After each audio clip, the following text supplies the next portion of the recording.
దయచేసి దేవుని గ్రంథాన్ని తెరచి నాతో పాటు దైవిక వాక్యాన్ని ధ్యానము చేద్దాం.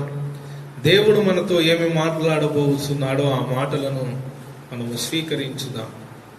ఎఫెసీ పత్రిక 4వ అధ్యాయము 15వ వచనాన్ని మనం చదువుకుందాం. ప్రేమ కలిగి సత్యము చెప్పుచు క్రీస్తు వలె ఉండుటకు మనము అన్ని విషయములలో ఎదుగుదము. మరొకసారి ఆ మాటను చదువుకుందాం. ప్రేమ కలిగి సత్యము చెప్పుచు క్రీస్తు వలె ఉండుటకు మనము అన్ని విషయములలో ఎదుగుదము. దేవునికి స్తోత్రం కలుగునుగాక. ఎవరి వలె ఉండుటకు? క్రీస్తు వలె ఉండుటకు మనము అన్ని విషయములలో ఎదగాలని పరిశుద్ధాత్మ దేవుడు అపోస్తలుల ద్వారా మనతో మాట్లాడుతున్నటువంటి మాట. ఎవరి వలె మనం ఎదగాలి? క్రీస్తు వలె. క్రీస్తు వలె ఎన్ని విషయములలో? అన్ని విషయములలో మనం ఎదగాలి. క్రీస్తు వలె ఎదగటం, క్రీస్తు వలె జీవించటం. క్రీస్తు ఏం చేశాడు? లోకములో ఉన్నప్పుడు క్రీస్తు ఉపవాసముతో 40 దినములు దేవుని దగ్గర కనిపెట్టుకొని ఉన్నాడు. ఆ సందర్భములో సాతానుడు వచ్చి యేసు ప్రభువును శోధించుటకు వాడు సిద్ధపడ్డాడు. యేసు ప్రభువును శోధించినప్పుడు యేసయ్య సాతాన్ను దేవుని వాక్యము ద్వారా ఎదుర్కొని వాని యొక్క కార్యములను, వాని యొక్క ఆలోచనలన్నింటిని కూడా లయము చేశాడు. వాని యొక్క ఆలోచన అంతటిని కూడా, వానికి ఉన్నటువంటి వాడు ఏదైనా ఏ విధముగా శోధించాడో ఆ శోధనంతటిని కూడా యేసు ప్రభువు జయించారు. సాతానుడు ఏ శోధనైతే మనకు పెడతాడో ఆ శోధనను యేసయ్య జయించినట్లుగానే నేటి క్రైస్తవ ప్రపంచములో ఉన్నటువంటి దైవ జనాంగం అంతయు కూడా సాతానుడు విశ్వాసులకు పెట్టే ప్రతి శోధనను జయించిన వారిగా ఎదుగుదురుగాక. ఆమేన్ చెప్దాం. యేసయ్య చాలా సులువుగా సాతాను యొక్క శోధనను ఎదుర్కొని దేవుని వాక్యము ద్వారా సాతాను దేవుడు లయపరిచాడు. వాని శోధనను దేవుడు జయించగలిగాడు.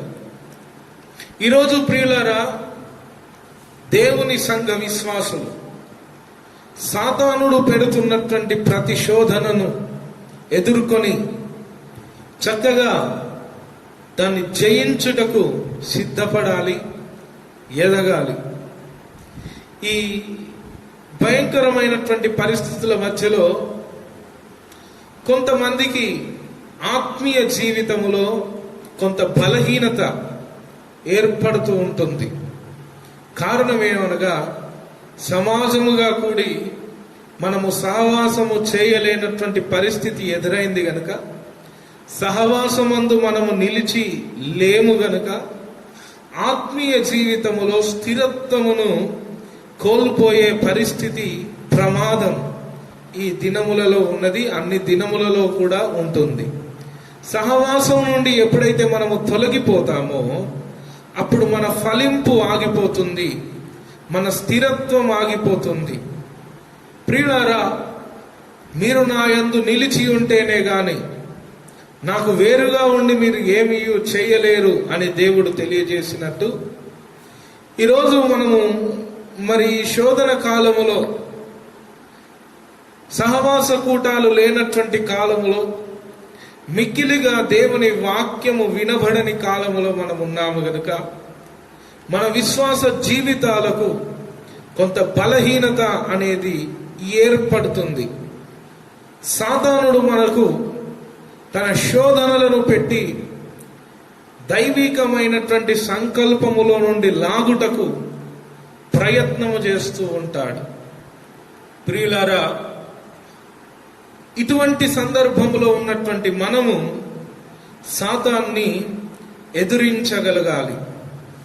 కొన్ని సందర్భాలలో మన పరిశుద్ధతను మనము కోల్పోతూ ఉంటాం. కొన్ని సందర్భాలలో మన యొక్క నీతిని, మన యొక్క భక్తిని మనము కోల్పోతూ ఉంటాం. ఈ భక్తి కోల్పోయినటువంటి సందర్భాన్ని, పరిశుద్ధతను కోల్పోయినటువంటి సందర్భాన్ని మన యొద్దకు సాతానుడు తీసుకొచ్చి వాడు భయంకరంగా మనల్ని శోధిస్తూ ఉంటాడు. నీవు పాపివి,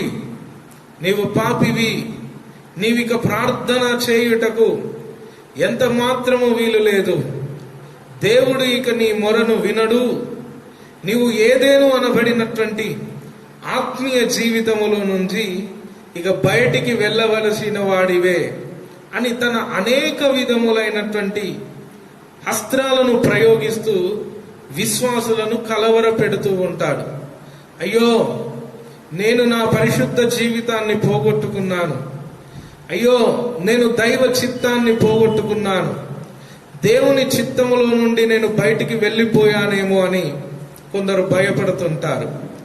మరికొందరు విశ్వాసులైతే అసలు నేను క్రీస్తు వలె ఎదిగించబడతానా, అసలు క్రీస్తు వలె నేను జీవించబడతానా, అసలు క్రీస్తు వలె నేను జీవించగలనా అనే అనేకమైనటువంటి సందేహాలను కలిగి జీవిస్తూ, అయ్యో ఇక నేను క్రీస్తు వలె ఉండుట అసాధ్యమేమో అనే విషయాన్ని తలుచుకొని ఇక నేను క్రీస్తులాగా ఉండడం అసాధ్యమని దేవునికి పరిపూర్ణంగా దూరం అవుటకు సిద్ధపడుతూ ఉంటారు.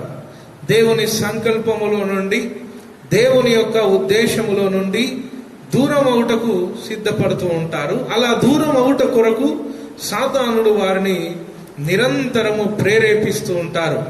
కుమారుడా, ఇక నీ పరిశుద్ధతను నీవు కాపాడుకొనుట అసంభవం, నీ నీతిని, నీ భక్తిని నీవు కాపాడుకొనుట అసంభవం, నీకు అసాధ్యము, ఇక నీవు దేవుని సంకల్పములో నుండి తొలగింపబడవలసినదే అని సాతానుడు ఎల్లవేళలా విశ్వాసులను కలవరపెడుతూ మరి శోధిస్తూ ఉంటాడు.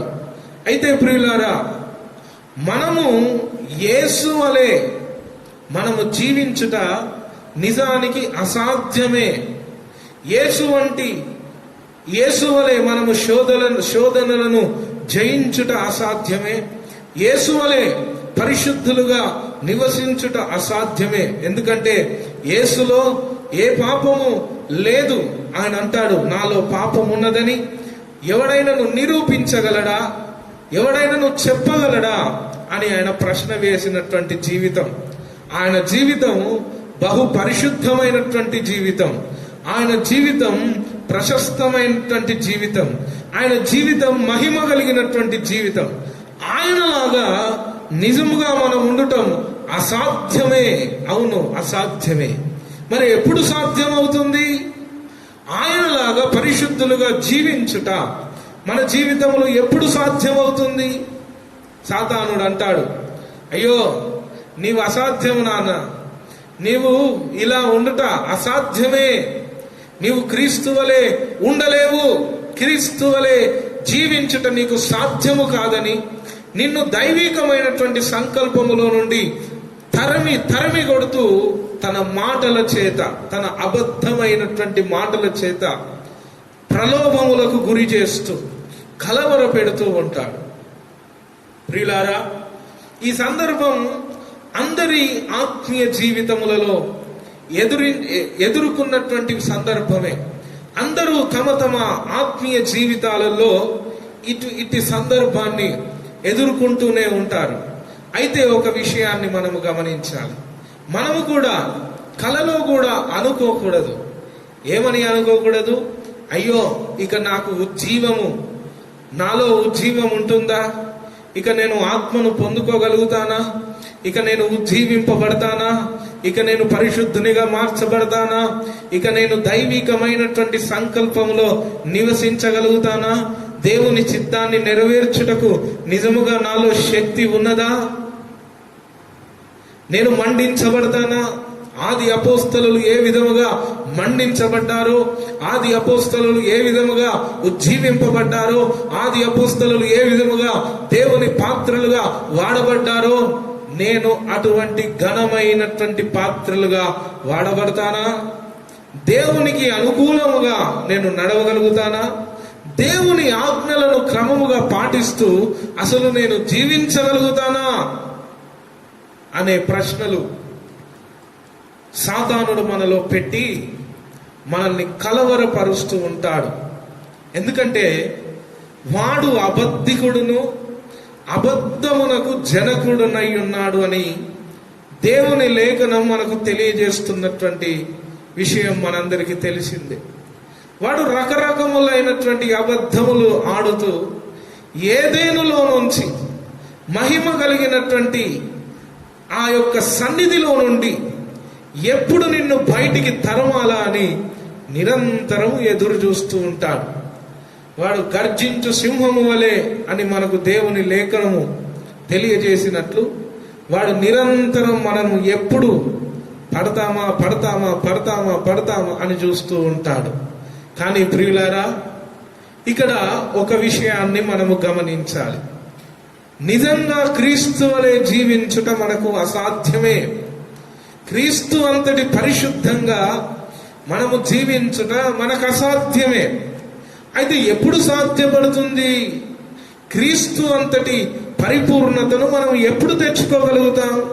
క్రీస్తు యొక్క సారూప్యములోనికి మనం ఎప్పుడు మార్చబడతామనంటే, నిజముగా క్రీస్తు మన హృదయములో జీవించినప్పుడు మాత్రమే అది సాధ్యమవుతుంది. క్రీస్తు వలె జీవించుట నీకు చేతన కాదు, నీ వల్ల కాదది. క్రీస్తే నీలో జీవించుటకు, నీలో జీవించినప్పుడు మాత్రమే అది సాధ్యపడుతుంది అని మీరు గమనించాలి. ఈ దినం సాతానుతో చెప్పండి, సాతానుడా, నేను క్రీస్తు అంతటి పరిపూర్ణుడుగా నేను ఉండలేను, కానీ క్రీస్తు నాలో జీవిస్తాడు. అప్పుడు నేను క్రీస్తు సారూప్యములోనికి, క్రీస్తునకు ఉన్న సమాన సంపూర్ణతలోనికి నేను మార్చబడతాను అని సాతానుకు మనము చెప్పగలగాలి. సాతానుడు అంటాడు, నీకు కుమారుడా, నీవు దైవ చిత్తాన్ని నెరవేర్చుట నీకు అసాధ్యము అని మనల్ని సాతానుడు కలవర పెడుతూ ఉంటాడు. వాడు కూడా మనల్ని కుమారుడా, కుమార్తె అని చక్కగా తీయని మాటలు చెప్పి సత్యములో నుంచి దొంగిలించుటకు ఎదురు చూస్తూ ఉంటాడు. మీరు చెప్పాలి, ఈ దినమున కలవరపడుతున్నటువంటి దైవ జనాంగమా, సాతాను శోధనలకు గురవుతున్నటువంటి యవన సమాజమా, మీరు సాతానుకు చెప్పాలి, క్రీస్తు నాలో జీవించినప్పుడు నేను ఆయనకు కలిగిన సమాన సంపూర్ణతలోనికి నేను వెళ్ళిపోతాను. ఇది నా వలన కలిగేది కాదు, ఇది నేను విశ్వసించుట వలన దేవుడు నాకు అనుగ్రహించే వరమని మనము నమ్మాలి. సాతానుకు ఈ సత్యాన్ని చెప్పి వారిని మనం వెళ్ళగొట్టాలి. యేసయ్య 40 దినములు ఉపవాసం ఉంటున్నప్పుడు సాతానుడు ఏ విధంగా యేసయ్యను శోధిస్తే యేసయ్య దేవుని వాక్యము ద్వారా వాడిని ఏం చేశాడు? అక్కడి నుంచి వెళ్ళగొట్టగలిగాడు. మనుష్యుడు రొట్టె వలన మాత్రమే కాదు గాని దేవుని నోటిలో నుండి వచ్చు ప్రతి మాట వలన జీవించును అనే మాటను సాతానుకి చెప్పి సాతాన్ని యేసయ్య జయించాడు. సాతాన్ని యేసయ్య లయపరచగలిగాడు. ఈరోజు ప్రియులారా, కలవరపడుతున్నటువంటి దైవ జనాంగమా, ఆత్మీయతలో స్థిరత్వము లేకుండా, అయ్యో నాలో ఉజ్జీవం ఆగిపోతుంది, నాలో ఉన్న ఆత్మమంట తగ్గిపోతుంది, నాలో ఉన్నటువంటి ఆసక్తి దినదినము భ్రష్టు పట్టిపోతుంది అని అనుకుంటూ వేదన చెందుతున్నటువంటి దైవ జనాంగమా, ఈ దినము నీవు సాతానుతో మాట్లాడాలి. ఏమని మాట్లాడాలి? క్రీస్తు వలె నేను జీవించుట నాకు అసాధ్యము గాని క్రీస్తు వలె నేను జీవించుట నా క్రీస్తుకు సాధ్యమే అనే మాటను మరలా మీరు చెప్పాలి. క్రీస్తు ఎప్పుడైతే నాలోనికి వస్తాడో, క్రీస్తు ఎప్పుడైతే నాలో జీవిస్తాడో, అప్పుడు నేను క్రీస్తునకు కలిగిన సమాన సంపూర్ణతలోనికి నేను ఎదిగిపోతాను. నాకు వాగ్దానం ఉన్నది. ఏంటి ఆ వాగ్దానం? యేసయ్య నాలో జీవిస్తానని మాట ఇచ్చాడు. నాలో ఈ ఆలయం, ఈ దేహము దేవుని ఆలయమని, ఈ దేవుని ఆలయంలోనికి యేసయ్య వస్తాడని, దీనిలో సంచరిస్తానని ఆయన చెప్పాడు. ఇది నా వాగ్దానం. సాతానుడా, ఇదిగో ఈ దినమున నేను నా క్రీస్తును ధరించుకోబోతున్నాను అని చెప్పాలి. ఇది మొదలుకొని నాలో క్రీస్తు నివసించబోతున్నాడు. క్రీస్తు ఎప్పుడైతే నాలో నివసిస్తాడో అప్పుడు నాలోనికి పరిపూర్ణత వస్తుంది. అప్పుడు నేను క్రీస్తు వలె మార్చబడతాను. అప్పుడు క్రీస్తుకు కలిగిన సమాన సంపూర్ణత, ఆ మహిమ, ఆ పరిశుద్ధత నా జీవితంలోనికి వస్తుంది అని నీవు సాతానునికి చెప్పాలి. అందుకే మన యొక్క శరీరాన్ని మనం ఎవరికి అప్పగించాలి? క్రీస్తునకు అప్పగించాలి. క్రీస్తునకు అప్పగించనంత మట్టుకు పరిశుద్ధతగా నీవు జీవించడం అసాధ్యం. క్రీస్తునకు నిన్ను నీవు అప్పగించనంత మట్టుకు నీవు భక్తిలో గాని, విశ్వాసములో గాని, దేవుని యొక్క మహిమ సంకల్పములో గాని ఎదుగుట నీకు అసాధ్యం అవుతుంది. ఇప్పుడు నీ శరీరాన్ని నీవేం చేయాలంటే క్రీస్తునకు లోపరచాలి. క్రీస్తునకు నీ శరీరాన్ని లోపరచి క్రీస్తునకు నీ శరీరములో నీవు చోటు ఇవ్వగలగాలి. అలా చోటిచ్చినప్పుడు మాత్రమే యేసు నీలో జీవిస్తాడు. అందుకే అపోస్తలుడైనటువంటి పౌలు ఒక మాట మనకు తెలియజేస్తాడు. రోమాపత్రిక 6వ అధ్యాయము, దయచేసి రోమాపత్రిక 6వ అధ్యాయము 13వ వచనాన్ని మనం చదువుకుందాం.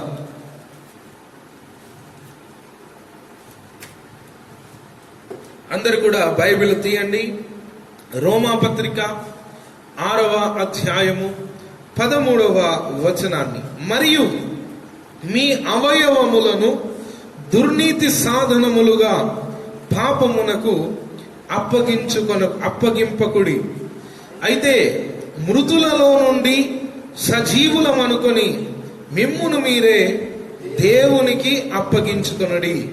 మీ అవయవములను నీతి సాధనములుగా దేవునికి అప్పగించుడి. దేవునికి స్తోత్రం కలుగునుగాక. ఈరోజు క్రైస్తవ విశ్వాసులు చేయవలసినటువంటి పని, మనలను మనమే, మన శరీరమును దేవునికి అప్పగించినప్పుడు మాత్రమే దేవుడు మనలో జీవించుట సాధ్యపడుతుంది. దేవునికి నీ శరీరమును నీవు అప్పగించనంత మట్టుకు యేసు నీలోనికి రాలేడు. యేసు నీలోనికి రానంత మట్టుకు నిన్ను పాపము ఏలుతుంది. పాపము నిన్ను ఏలుచున్నంత మట్టుకు పాపము యొక్క ఫలము నీకు మరణము. పాపము నిన్ను మరణములోనికి తీసుకువెళుతుంది అని నీవు గమనించాలి. ఈ దినమున ఈ శరీరములో ఎవరిని నివసించుటకు నీవు అప్పగించాలి? దేవునికి నీవు అప్పగించి, యేసయ్యా నీవు నాలో నివసించు.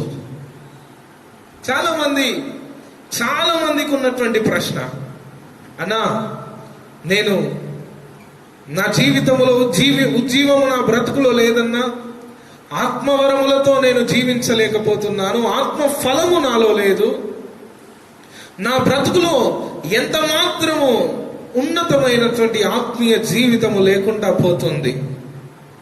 అయ్యో, ఇక నేను దేవుని సంకల్పములో ఉండుటకు పనికిరానేమో, దేవుని ఏదేను అనబడినటువంటి అనుభవములో బ్రతుకుటకు నేను పనికిరానేమో, ఇదిగో నేను అసలు శాపగ్రస్తుడనే కావచ్చు, అసలు నేను దేవుని సంకల్పములో ఉన్నవాడను కాదు కావచ్చు అని చాలా మంది నిరుత్సాహపడుతూ ఉంటారు.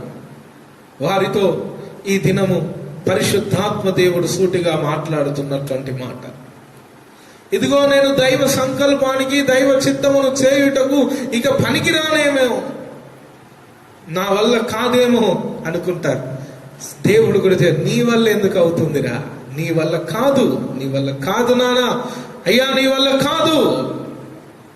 అది దేవుని వలన సాధ్యపడుతుంది, అది విశ్వాసం వలన సాధ్యపడుతుంది.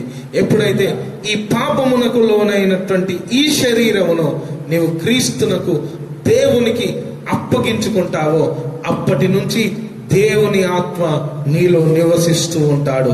అప్పటి నుంచి దేవుని ఆత్మ సంచారము నీ హృదయమందు జరుగుతుంది. ఆ ఆత్మ సంచారము జరిగి నిన్ను ఎదిగిస్తుంది, క్రీస్తు సారూప్యములోనికి మారుస్తుంది. అందుకే ఆయనకు ఒక పేరుంది, పోయిన వారం మనము నేర్చుకున్నాం. ఆయన జీవింపజేయు ఆత్మ. దేవునికి స్తోత్రం కలుగునుగాక. హల్లెలూయా, హల్లెలూయా. ఆయన జీవింపజేయు ఆత్మ. కనుక నేటి క్రైస్తవ విశ్వాసులు బలహీనులైన వారు, ఉజ్జీవము కొరకు ఎదురు చూస్తున్నటువంటి వారు, అయ్యో ఇక నా బ్రతుకులో ఉజ్జీవం ఉండదేమో, నేను ఆరిపోయానేమో, ఆగిపోయానేమో, నాలో ఉన్నటువంటి ఆత్మ తీవ్రత ఆగిపోయిందేమో అని భ్రమపడుతున్నటువంటి వారులారా, ఈ దినము మీరు చేయవలసి ఉన్నటువంటి పని, ఈ శరీరమును క్రీస్తునకు, దేవునికి మనము అప్పగించుకున్నప్పుడు మాత్రమే మనలో యేసునకు కలిగిన సమాన సంపూర్ణత కలుగుతుంది. మనలో యేసునకు కలిగినటువంటి ఆ యొక్క జయింపు మనకు కలుగుతుంది. అందుకే ఇంకొక మాటను కూడా అపోస్తలుడైనటువంటి పౌలు మనకు తెలియజేస్తాడు. ఇదే రోమాపత్రిక 6వ అధ్యాయము 22వ వచనాన్ని మనం చదువుకున్నప్పుడు, అయినను ఇప్పుడు పాపము నుండి విమోచింపబడి దేవునికి దాసులైనందున పరిశుద్ధత కలుగుటయే మీకు ఫలము, దాని అంతము నిత్య జీవం. మనం ఎక్కడి నుంచి? పాపము నుండి విమోచింపబడి దేవునికి దాసులమైనందున. ఇప్పుడు ఈ శరీరాన్ని పాపమునకు దాసులుగా మనం చేయాలా? ఈ శరీరాన్ని దేవునికి దాసులుగా మార్చాలి. దేవునికి దాసులుగా మనం ఎప్పుడు మారుస్తాం? ఈ శరీరాన్ని దేవునికి అప్పగించినప్పుడు. ఈ శరీరము దేవుని చేతిలో పెట్టినప్పుడు ఈ శరీరము మనము దేవుని దాసులం అవుతాం. మనం ఎప్పుడైతే దేవుని దాసులం అవుతామో అప్పుడు మనం విమోచించబడిన వారం అవుతాం. అప్పుడు విమోచించబడిన వారం అయిన వెంటనే మనకు ఫలము కలుగుతుంది. ఆ ఫలమే పరిశుద్ధత. అందుకే ఈ శరీరాన్ని యేసునకు మనము అప్పగించాలి. ఈ శరీరాన్ని దాసిగా, దేవునికి దాసులుగా మనం మార్చాలి. ఈ శరీరాన్ని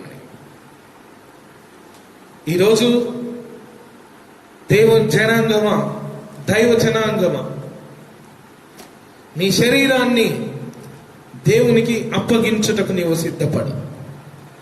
ఆలస్యము ఎంత మాత్రము చేయుటకు వీలు లేదు.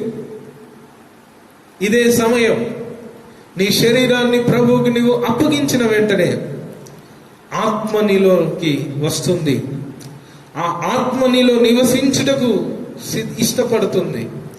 ఆ ఆత్మ నిన్ను క్రీస్తునకు కలిగిన సమాన సంపూర్ణతలోనికి నిన్ను తీసుకుని వస్తుంది. ప్రియులారా, గమనించండి, ఆలోచించండి, మిమ్మల్ని మీరు పరీక్షించుకోండి. సంకల్పములో నుండి మాత్రం తొలగిపోకూడదు. ఒక ఉదాహరణకు ఒక మాటను నేను మీకు జ్ఞాపకం చేస్తాను. రూతు, దేవుని పరిశుద్ధ గ్రంథములో ఉన్నటువంటి రూతు, ఓర్పా, ఇద్దరు మోయాబు సంతానానికి చెందినటువంటి స్త్రీలు. ఇద్దరు స్త్రీలు మోయాబు సంతానానికి చెందినటువంటి స్త్రీలు, మోయాబీయురాళ్ళు. ఆ ఇద్దరు స్త్రీలు, ఒక స్త్రీ పేరేమో ఓర్పా, ఒక స్త్రీ పేరేమో రూతు. ఈ ఓర్పా దేవుని సంకల్పములో నుండి తొలగిపోయింది, వెళ్ళిపోయింది. కానీ రూతు మాత్రము దేవుని సంకల్పము కొరకు ఎదురు చూసింది. ఎదురు చూసి అక్కడ నిలిచి ఉన్నది. ఓర్పా మాత్రము నయోమి అనబడినటువంటి తన అత్తను వదిలి అక్కడి నుంచి వెళ్ళిపోయింది. ఇక నేను నయోమితో బ్రతుకుట అసాధ్యము, ఇక నా జీవితము కట్టబడుట అసాధ్యము, ఇక నా బ్రతుకు బాగవుట అసాధ్యము, ఇక నేను సంతోషముగా జీవించుట అసాధ్యము, ఇక నేను ఆత్మీయతలో స్థిరపరచబడుట అసాధ్యము అని ఈ ఓర్పా అక్కడి నుంచి తన స్వదేశానికి వెళ్ళిపోయింది. మోయాబు అనబడినటువంటి స్వదేశం. చాలా మంది కూడా ఈరోజు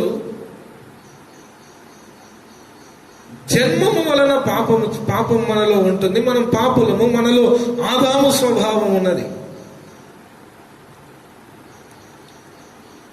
అయితే విశ్వాసము ద్వారా దేవుని కొరకు కనిపెట్టుకున్నప్పుడు ప్రాచీన స్వభావమైనటువంటి ఆదాము స్వభావం పరిపూర్ణంగా మనలో నుండి తొలగిపోయి యేసు స్వభావం మనలోనికి వస్తుంది. అలా వచ్చునంత మట్టుకు రూతు వలె మనము కాచుకొని ఎదురు చూస్తూ నిలువబడి ఉండాలి. ఓర్పా వలె ఇది నాకు అసాధ్యమని తిరిగి స్వదేశమునకు వెళ్ళిపోయింది ఓర్ప. స్వచిత్తములోనికి వెళ్ళిపోయింది ఓర్ప. మరలా తన సొంత కార్యములోనికి వెళ్ళిపోయింది ఓర్ప. ఈరోజు భక్తులైనటువంటి మనము కూడా ఇక ఆత్మీయ జీవితము నాకు సాధ్యపడదని తలంచి తిరిగి దైవ చిత్తములో నుండి స్వచిత్తములోనికి వెళ్ళిపోతారు. దేవుని సంకల్పములో నుండి సొంత సంకల్పములోనికి వెళ్ళిపోతారు.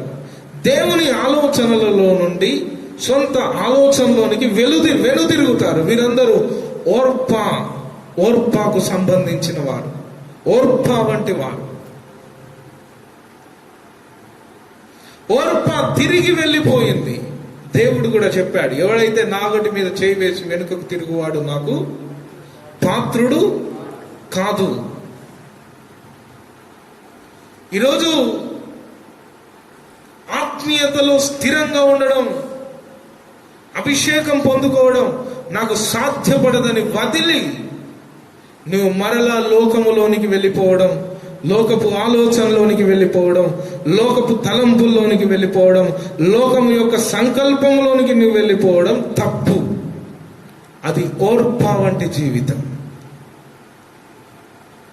కానీ రూతు వంటి జీవితం ఏది నిలుచుండుట. అందుకే గలతీ పత్రికలో అపోస్తలుడైనటువంటి పౌలు ఒక ప్రాముఖ్యమైనటువంటి మాటను మనకు తెలియజేస్తాడు. గలతీ పత్రిక 5వ అధ్యాయము, గలతీ పత్రిక 5వ అధ్యాయము 5. దయచేసి జాగ్రత్తగా ఆలోచించవలసిందిగా ప్రభు పేరట నేను మీకు మనవి చేస్తున్నా. ఏలయనగా మనము 5:5 గలతీ 5:5 ఏలయనగా మనము విశ్వాసము గలవారమై నీతి కలుగునను నిరీక్షణ సఫలమగునని ఆత్మ ద్వారా ఎదురు చూచుచున్నాము. దేవునికి స్తోత్రం కలుగునుగాక. నీతి కలుగునను నిరీక్షణ, నీతి కలుగునను నిరీక్షణ సఫలమగునని ఆత్మ ద్వారా ఎదురు చూస్తున్నాము. ఈరోజు ఎంతమంది అయితే నాలో దేవుడు నీతిని స్థాపింపజేస్తాడు, నాలో దేవుడు పరిశుద్ధతను స్థాపింపజేస్తాడు, నాలో దేవుడు తన అభిషేకమును స్థాపింపజేస్తాడని ఎంతమంది విశ్వాసము ద్వారా ఎదురు చూస్తున్నారో వారందరికీ తప్పకుండా నీతి కలుగుతుంది, ఫలము కలుగుతుంది. ఆ ఫలము పరిశుద్ధతయే, ఆ ఫలము క్రీస్తునకు కలిగిన సమాన సంపూర్ణతయే. రూతు అక్కడ నిలిచి ఉన్నది. నిలిచి ఉన్నందుకు రూతు సంపూర్ణమైన బహుమానము పొందుకున్నది. నిలిచి ఉన్నందుకు రూతు సంపూర్ణమైన బహుమానం పొందుకున్నది. నిలకడ లేక ఆత్మీయ జీవితమును వదిలిపెట్టి తిరిగి మరలా లోకము తట్టు తిరిగినటువంటి ఓర్పా చరిత్రలో నుండి తొలగించబడింది, దైవిక సంకల్పంలో నుండి వెళ్ళిపోయింది. ఎంత భయంకరమైనటువంటి ప్రమాదం. సాతానుడు కూడా మనకు చెబుతూ ఉంటాడు. మొదటిగానే నేను చెప్పాను, ఇది నీకు అసాధ్యము అని నిన్ను ప్రేరేపిస్తూ దైవ సంకల్పములో నుంచి నిన్ను లాగుటకు సాతానుడు ప్రయత్నిస్తూ ఉంటాడు. చాలా మంది యవనస్తులు కూడా ఆత్మీయ జీవితంలో చాలా చక్కగా బ్రతకాలని, పరిశుద్ధంగా బ్రతకాలని, ఉజ్జీవింపబడాలని, అభిషేకం పొందుకోవాలని చాలా మంది యవన బిడ్డలు అనుకుంటారు. కానీ తిరిగి ఓర్పావలే వెనుకకు తిరుగుతారు. కారణం ఏంటంటే సాతానుడు వారిలో అటువంటి అబద్ధమును స్థాపించి, అబద్ధపు మాటలను తెలియజెప్పి, ఇది నీకు అసాధ్యము. ఇదిగో ఈరోజు పరిశుద్ధాత్మ దేవుడు తెలియజేస్తున్నాడు, ఇది దేవునికి సాధ్యము. ఇది మనుష్యులకు సాధ్యము కాదు, గాని ఇది దేవునికి సాధ్యమని పరిశుద్ధాత్మ దేవుడు తెలియజేస్తున్నాడు. నీ శరీరమును ఎప్పుడైతే క్రీస్తునకు నీవు లోపరుస్తావో అప్పుడు తప్పకుండా నీకు నీతి కలుగుతుంది. అప్పుడు ఆ పరిశుద్ధాత్ముడే, ఆ సజీవుడే, ఆ మరణమును గెలిచిన వాడే నీలోనికి వచ్చి, నీలో జీవించి, నీలోనికి క్రీస్తు సారూప్యమును తీసుకురాగలుగుతాడు. దేవునికి స్తోత్రం కలుగునుగాక. హల్లెలూయా, హల్లెలూయా. ప్రియులారా, బలహీనపడకూడదు, నిరుత్సాహపడకూడదు, అల్ప విశ్వాసులుగా మనం మునిగిపోకూడదు. ఈరోజు దేవుని యందు అధికమైనటువంటి విశ్వాసమును నిలిపి పడిపోయినటువంటి మన గుడారములు, పడిపోయినటువంటి మన బలిపీఠములను తిరిగి కట్టుకొందుముగాక. ఏ ప్రార్థనా జీవితాన్ని నీవు కోల్పోయావో, ఏ భక్తిని నీవు కోల్పోయావో, ఏ అభిషేకమును నీవు కోల్పోయావో, ఏ అగ్నిని నీవు కోల్పోయావో ఆ అగ్నిలోనికి తిరిగి పరిశుద్ధాత్మ దేవుడు నిన్ను మరలా ప్రవేశింపజేస్తాడు. నువ్వు ఏ అనుభవములో నుండి తొలగిపోయావో, ఏ ఆత్మ అనుభవములో నుంచి తొలగిపోయావో, ప్రార్థనా జీవితంలో నుంచి తొలగిపోయావో, ఆ ప్రార్థనా జీవితంలో నుండి దేవుడు నిన్ను తిరిగి దానిలోనికి ప్రవేశింపజేస్తాడు, నిన్ను అభిషేకిస్తాడు, తన సంపూర్ణతను నీకు అనుగ్రహిస్తాడు. కానీ నీవు అప్పటి వరకు ఏం చేయాలి? ఎదురు చూడాలి. ఈ గలతీ 5 చెప్పినటువంటి మాట, మనం విశ్వాసము గలవారమై నీతి కలుగునను నిరీక్షణ సఫలమగునని ఆత్మ ద్వారా ఎదురు చూచుచున్నాము. ఒక దినము మన కొరకు రాబోతుంది. మనమందరము క్రీస్తు వలె మార్చబడే దినం అది. మనము పిల్లవాని చేష్టలను మాని ఎదిగించబడిన పిల్లల వలె మార్చబడే జీవితం అది. పరిపూర్ణమైనటువంటి పరిశుద్ధతను, ప్రశస్తమైనటువంటి హృదయమును, పరిశుద్ధ జీవితమును ధరించుకునే రోజు మనకొకటి ఉంది. అది దినదినము దేవుడు నీలో నివసించి నీకు ధరింపజేస్తాడు. దేవునికి స్తోత్రం. అందుకే దేవుడు ఒక దగ్గర అంటాడు, నీతి అనే నా దక్షిణ హస్తముతో నేను నిన్ను ఆదుకొందును. కొద్ది రోజులు మండించబడ్డారు, తర్వాత తిరిగి వెనుకకు తిరుగుతున్నారు. మునుపు ఆత్మ ద్వారా మండించబడి చక్కగా చూడండి. ఇక్కడ గలతీ పత్రికలో ఒక మాట మనకు కనిపిస్తుంది.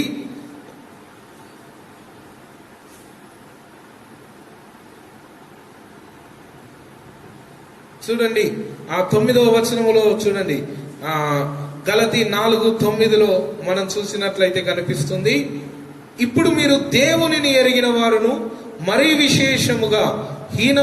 మరీ విశేషముగా దేవుని చేత ఎరగబడిన వారునై ఉన్నారు గనుక బలహీనమైనవి, నిష్ప్రయోజనమైనవి మూల పాఠముల తట్టు మరలా తిరగనేలా, మునుపటి వలె మరలా వాటికి దాసులై ఉండగోరనేలా. దేవునికి స్తోత్రం కలుగునుగాక. హల్లెలూయా.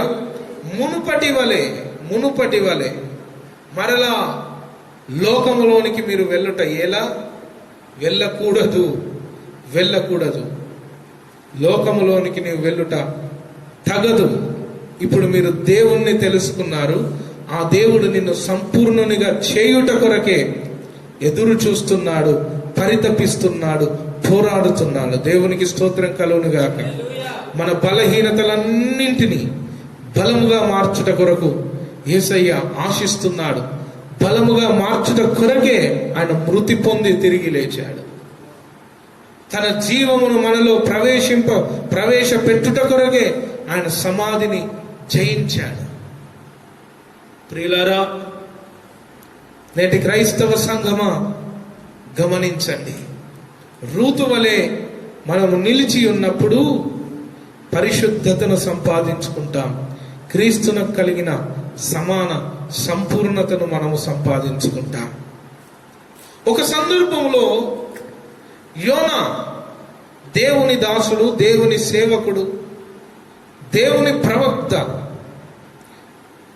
యోనా కూడా దేవుని చిత్తములో నుంచి తొలగించబడినటువంటి సందర్భము అతని జీవితములో ఏర్పడుతుంది. దేవుడు నినివే పట్టణానికి వెళ్ళమన్నాడు. యోనా తర్షీషునకు బయలుదేరాడు. దేవుని మాటను వినకుండా దేవుని సంకల్పములో నుండి బయటికి వచ్చి దేవుని సంకల్పములో నుంచి తొలగించబడ్డటువంటి పరిస్థితి యోనా జీవితంలో ఏర్పడింది. ఏర్పడినప్పుడు దేవుడు యోనాను వదిలిపెట్టలేదు. యోనాను దేవుడు వదిలిపెట్టలేదు. శ్రమల మార్గములు యోనాను ప్రవేశింపజేసి తిరిగి సంపూర్ణతలోనికి, దైవ సంకల్పములోనికి దేవుడు యోనాను తీసుకొని వచ్చాడు. యోనా దేవుని యొక్క చిత్తానికి అవిధేయుడయ్యాడు. దేవుని సంకల్పములో నుంచి తొలగించబడ్డటువంటి పరిస్థితి ఏర్పడింది. కానీ యోనా దేవుణ్ణి వదిలిపెట్టాడు, కానీ యోనా దేవుని మాటను వదిలిపెట్టాడు, కానీ దేవుడు మాత్రం యోనాను వదిలిపెట్టలేదు. సముద్రములో భయంకరమైన తుఫాను వచ్చింది. ఆ సముద్రంలో ఓడలో ఉన్నటువంటి వారందరూ కూడా భయపడుతున్నటువంటి పరిస్థితుల్లో యోనా మరలా మారు మనస్సు చెంది తన శరీరాన్ని దేవునికి అప్పగించి, దేవా ఇదిగో ఇక నీ చిత్తం అని దేవునికి అప్పగించుకొని తన శరీరమును సముద్రంలో పడవేయబడటకు ఒప్పుకున్నాడు. దాని అర్థం ఏంటంటే తన శరీరాన్ని మరలా దేవునికి అప్పగించుకున్నాడని అర్థం. తన శరీరాన్ని దేవునికి అప్పగించుకున్నాడు. నన్ను తీసుకెళ్లి సముద్రంలో పడేయండి అని ఆ ఓడలో ఉన్న వారికి చెప్పాడు. ఓడలో ఉన్న వారందరూ కలిసి యోనాను తీసుకెళ్లి సముద్రంలో పడేశారు. సముద్రంలో పడవేయగానే దేవుడు ఒక తిమింగలమును తీసుకొచ్చి యోనాను మరలా తన సంకల్పంలోనికి తీసుకున్నాడు. ఈరోజు నీవు దేవునికి నీ శరీరాన్ని అప్పగించుకో.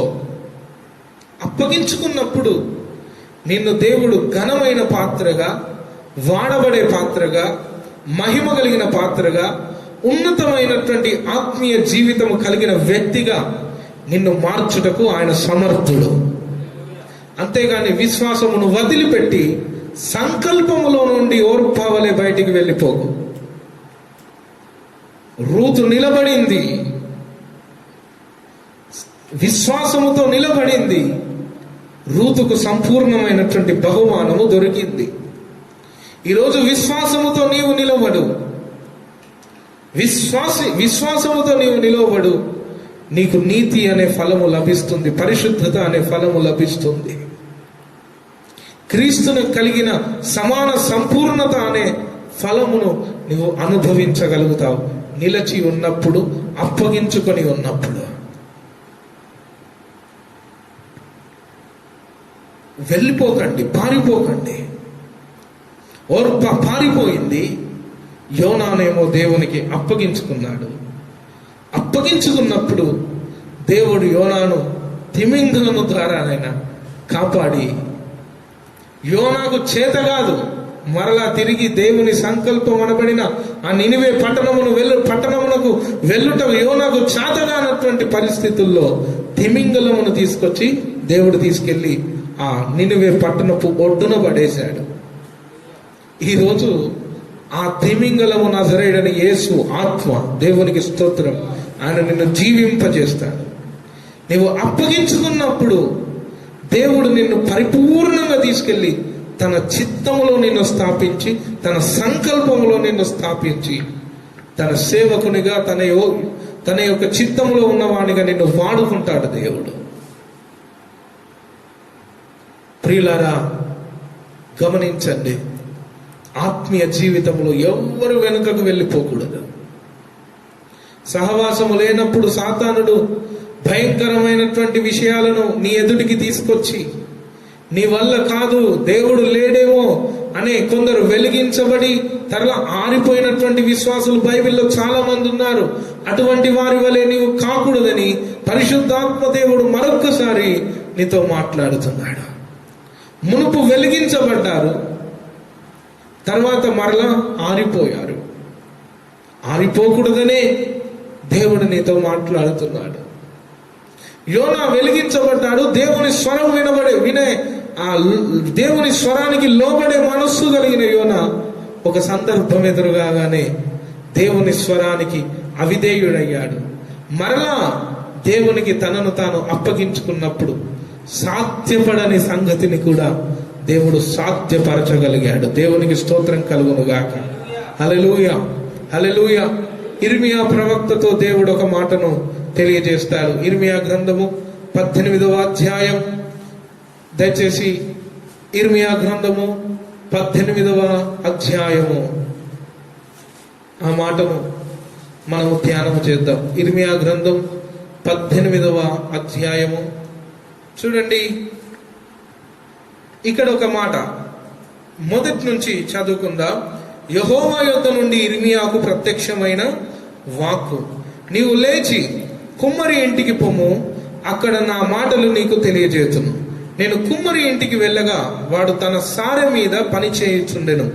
కుమ్మరి జిగట మంటితో చేయుచున్న కుండ వాని చేతిలో విడిపోగా ఆ జిగట మన్ను మరలా తీసుకుని కుమ్మరి తనకు యుక్తమైనట్టుగా దానితో మరి ఒక కుండ చేసెను. అంతటి యెహోవా వాక్కు నాకు ప్రత్యక్షమై ఇలాగు సెలవిచ్చాను, ఇశ్రాయేలు వారలారా, ఈ కుమ్మరి మంటికి చేసినట్లు నేను మీకు చేయలేనా? ఇదే యెహోవా వాక్కు. దేవునికి స్తోత్రం. జిగట మన్ను కుమ్మరి చేతిలో ఉన్నట్టుగా ఇశ్రాయేలు వారలారా, మీరు నా చేతిలో ఉన్నారు. అక్కడ కుమ్మరి ఒక పాత్రను, కుండను చేయుటకు మట్టిని ఏర్పాటు చేసుకుని ఒక కుండను ఏర్పాటు చేశాడు, ఒక కుండను తయారు చేశాడు.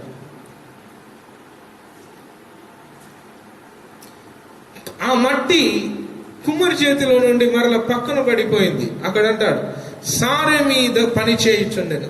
కుమ్మరి జిగట మంటితో చేయుచున్న కుండ వాని చేతిలో విడిపోగా, ఆ చేతిలో నుండి పడిపోయింది, విడిపోయింది. మరలా ఆ పడిపోయినటువంటి మట్టిని తీసి దేవుడు మరొక కుండను తయారు చేశాడు. ఈరోజు ప్రియులారా, నువ్వు పడిపోవుట అసాధ్యము అని సాతానికి నువ్వు చెప్పగలగాలి. దేవునికి స్తోత్రం కలుగునుగాక. సాతానా వెళ్ళిపో అని యేసు ప్రభు ఏ విధముగా సాతాన్ను గర్తించాడో, ఈరోజు ప్రతి విశ్వాసి యేసులాగా దేవుని వాక్యం అనే ఖడ్గమును పట్టుకొని సాతాన్ను ఎదురించగలగాలి. సాతానా వెళ్ళిపో, వెళ్ళిపో అని చెప్పగలగాలి. దేవుడు నిన్ను మండింపజేయుటకు ఇష్టపడుతున్నాడు. ఈ దినము ఎంతమంది అయితే దేవునికి మిమ్మల్ని మీరు అప్పగించుకుంటారో, అప్పుడు యేసు మీలో జీవిస్తాడు. యేసు మీలోనికి వచ్చిన తర్వాత మీరు యేసు వలె మార్చబడతారు. యేసునకు కలిగిన సమాన సంపూర్ణతలోనికి మీరు వస్తారు అనేది ఈ సత్యం. ఈ సత్యాన్ని గమనించాలని ప్రభు పేరట నేను మీకు మనవి చేస్తున్నాను.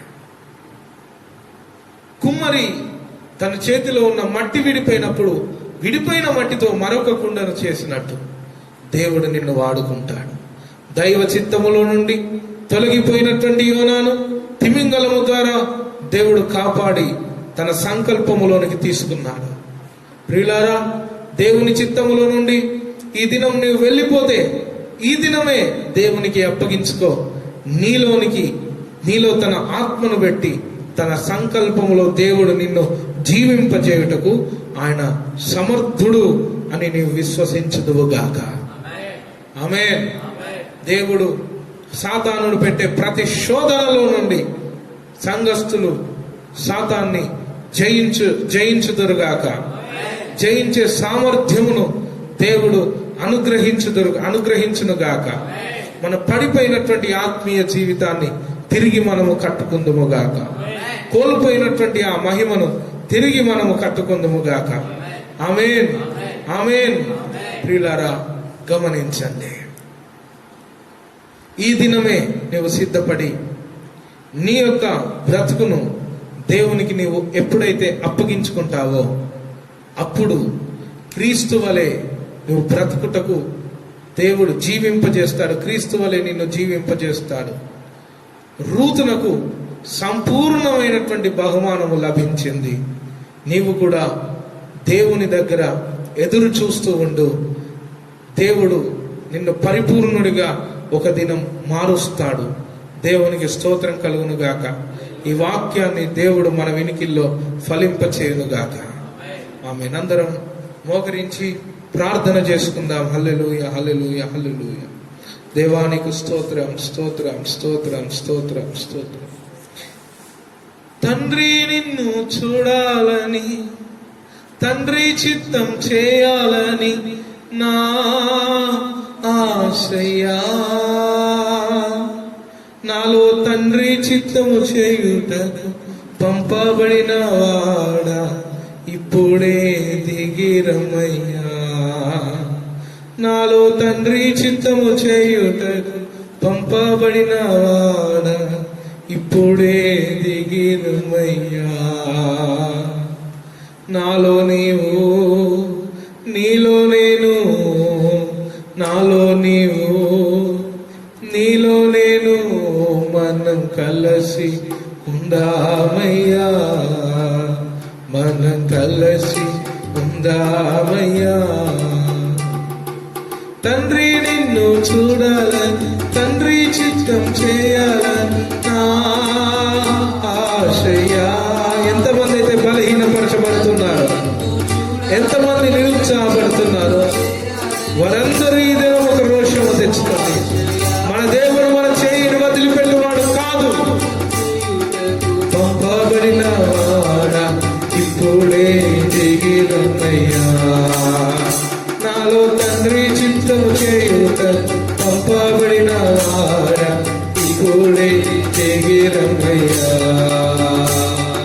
నాలో నీవు, నీలో నేను, నాలో నీవు, నీలో నేను, మనం కలిసి ఉందామయ్యా, మనం కలిసి ఉందామయ్యా. ప్రియులారా, ఎండిన ఎముకలను సైతము జీవింపచేయు దేవుడు. నీ ఆత్మీయ జీవితాన్ని మండింపజేయుటకు ఆయన సమర్థుడు. నిన్ను జీవింపజేయుటకు ఆయన సమర్థుడు.